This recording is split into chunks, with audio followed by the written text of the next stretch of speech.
और यूपी से सटी भारत नेपाल सीमा पर अब हाई अलर्ट जारी हो गया है। प्रदेश के हालात पर सीएम योगी की नजर है। सीएम योगी ने निर्देश पर डीजीपी ने आदेश जारी कर दिए हैं। नेपाल से सटे सभी सीमावर्ती जिलों पर अब पैनी नजर रखी जा रही है। सीमावर्ती जनपदों में 24 घंटे अलर्ट पर पुलिस होगी। अतिरिक्त पुलिस बल की तैनाती की गई है और गश्त और निगरानी को सुदृढ़ किया गया है ताकि किसी भी आपात स्थिति से तुरंत निपटा जा सके। बताते चले कि पुलिस मुख्यालय लखनऊ में विशेष नियंत्रण कक्ष भी स्थापित किया गया है। नेपाल में फंसे भारतीय नागरिकों के लिए हेल्पलाइन नंबर जारी हो गया है और हेल्पलाइन नंबर के जरिए नागरिकों को सीधे मदद प्राप्त होगी। तो देखिए, जिस तरह से नेपाल की स्थिति तनावपूर्ण बनी हुई है, उसके बाद उत्तर प्रदेश में भी हाई अलर्ट जारी हो गया है। इसी खबर पर ज्यादा जानकारी के साथ हमारे संवाददाता अविनाश हमारे साथ जुड़ गए हैं। अविनाश, जिस तरह से नेपाल जलता हुआ नजर आ रहा है, जिस तरह से नेपाल में हमने पिछले दिनों देखा कि प्रदर्शन हो रहा है, उसके बाद यूपी में अलर्ट जारी हो गया है, किस तरह से उत्तर प्रदेश सरकार और प्रशासन की तैयारियां हुई है? देखिए, इस वक्त मैं भारत नेपाल सीमा पर मौजूद हूँ। ये बहराइच का रुपईडीहा बॉर्डर है। हालांकि जहाँ पर इस वक्त मैं खड़ा हूँ ये नेपाल की सीमा है। आपको अलर्ट की तस्वीर भी दिखाऊंगा कि इस वक्त बॉर्डर पर किस तरीके का अलर्ट है, लेकिन सबसे पहले आपको नेपाल की सीमा के अंदर की तस्वीर दिखा देता हूँ कि आखिर यहाँ पर क्या कुछ चल रहा है। देखिए, यहाँ से नेपाल की सीमा शुरू हो जाती है और कल जिस तरीके से यहाँ पर आगजनी की गई उसकी तस्वीर आप यहाँ पर साफ तौर पर देख सकती हैं। ये देखिए, ये सामने जो पुलिस चौकी थी इसको प्रदर्शनकारियों ने आग के हवाले कर दिया। इसके अलावा जो बैरिकेड्स यहाँ पर लगाए गए थे उसको पूरी तरीके से जलाकर खाक कर दिया गया। इसके अलावा जो टूरिज्म इंफॉर्मेशन सेंटर यानी कि जो पर्यटकों के लिए जो सुविधा दी जाती है, जो चौकी बनाई जाती है, जो ऑफिस होता है, वहां पर जमकर तोड़फोड़ की गई। हालांकि अब भारी संख्या में यहाँ पर नेपाली आर्म फोर्सेस के जो जवान हैं उनको तैनात कर दिया गया है। इसके अलावा देखा जाए तो पूरे नेपाल को इस वक्त नेपाली आर्मी ने अपने कब्जे में ले लिया है। हालांकि आज कोशिश ये होगी कि नेपाली आर्मी और जो प्रदर्शनकारी हैं उनके बीच में बातचीत हो। लेकिन अगर देखिए, अगर हम बॉर्डर के इलाके की बात करें तो ये सबसे बड़ा बॉर्डर माना जाता है, चूंकि दो ही ऐसे बॉर्डर हैं उत्तर प्रदेश से सटे हुए, चाहे हम रुपईडीहा की बात करें या फिर सोनौली बॉर्डर की बात करें। ना सिर्फ आवागमन के लिए बल्कि ट्रेड के लिए यानी कि व्यापार के लिए भी सबसे बड़े बॉर्डर माने जाते हैं रुपईडीहा और सोनौली बॉर्डर को, क्योंकि जो ट्रेडिंग होती है भारत और नेपाल के बीच में, यहाँ से सबसे ज़्यादा जो ट्रेडिंग संभावना होती है सबसे ज़्यादा होती है।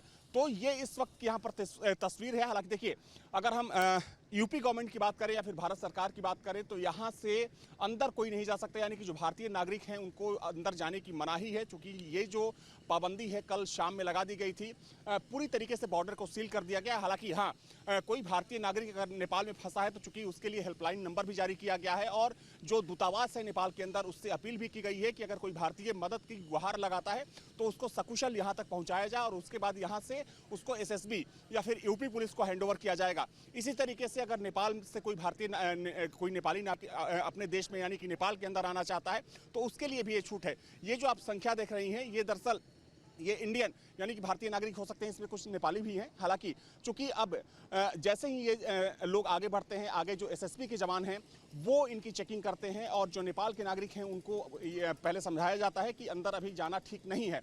और देखिए, जहां तक सवाल अलर्ट का है तो चूंकि जैसे ही नेपाल में अशांति का माहौल बना, आगजनी हुई, उसके बाद जो तमाम सीमाएं थी उत्तर प्रदेश की, खासतौर पर वे जिले जो नेपाल की सीमा से मिलते हैं, यहाँ पर हाई अलर्ट जारी कर दिया गया। कल देर शाम डीजीपी ऑफिस की तरफ से ये अलर्ट जारी किया गया और मुख्यमंत्री के निर्देश पर ये अलर्ट जारी किया गया। आप देख सकते हैं कि आमतौर पर यहाँ पर जो एसएसबी के जवान होते हैं उनकी तैनाती होती है, लेकिन कल शाम के बाद से यूपी पुलिस के जवानों की भी यहाँ पर तैनाती कर दी गई है। और ना सिर्फ रुपईडीहा बॉर्डर, चाहे हम सोनौली बॉर्डर की बात करें, बलरामपुर से सटा जो नेपाल का बॉर्डर है उसकी बात करें, सिद्धार्थनगर की बात करें या जो प्रदेश के जो तमाम जिले हैं वहाँ की बात करें, वहाँ पर इस वक्त सघन तलाशी अभियान चलाया जा रहा है। आप देख सकते हैं कि नेपाल के अंदर से जो लोग यहाँ पर आ रहे हैं उनका आधार कार्ड चेक किया जा रहा है। चूंकि सरकार की तरफ से भी ये कहा गया है और डीजीपी ऑफिस ने 2 हेल्पलाइन नंबर जारी किया है। इसके अलावा अगर भारतीय दूतावास की बात करें तो दूतावास की तरफ से भी कई हेल्पलाइन नंबर जारी किए गए हैं कि अगर कोई भारतीय नागरिक फंसा हुआ है नेपाल में